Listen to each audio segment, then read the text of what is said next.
High students, আজকে বঙ্কিমচন্দ্র চট্টোপাধ্যায়ের সম্বন্ধে বেশ কিছুটা বলবো। বঙ্কিমচন্দ্র চট্টোপাধ্যায়ের উপন্যাস এবং বাংলা সাহিত্যে তার যে গুরুত্বপূর্ণ অবদান সেই সম্পর্কে বেশ খানিকটা তোমাদের দিয়ে দেব। তো ভূমিকা হিসাবে তোমরা লিখবে প্রথমে যে বাংলা উপন্যাসের বিকাশে বঙ্কিমচন্দ্র চট্টোপাধ্যায়ের ভূমিকা ছিল অত্যন্ত গুরুত্বপূর্ণ। 1865 সালে বঙ্কিমচন্দ্র চট্টোপাধ্যায়ের প্রথম উপন্যাস স্বর্গেশ নন্দিনী যা প্রকাশিত হয়, যা বাংলা উপন্যাসে এক নতুন শিল্প সার্থকতার সূচনা করেছে। এছাড়া বঙ্কিমচন্দ্র তার উপন্যাসে কোনো নির্দিষ্ট ইংরাজি সাহিত্যিক মডেল অনুসরণ করেননি।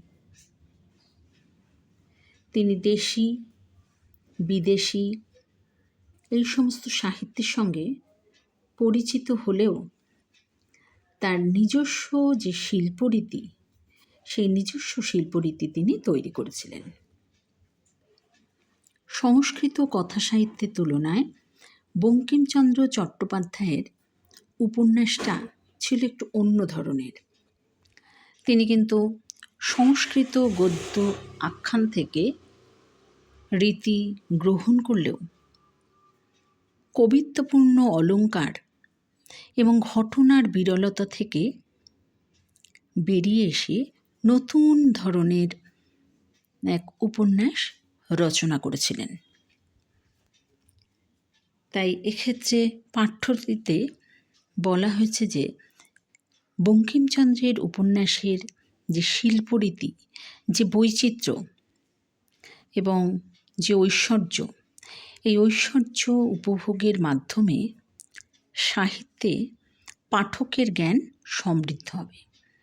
তো এইভাবেই বঙ্কিমচন্দ্র চট্টোপাধ্যায়ের বেশ কিছুটা দিয়ে দিলাম।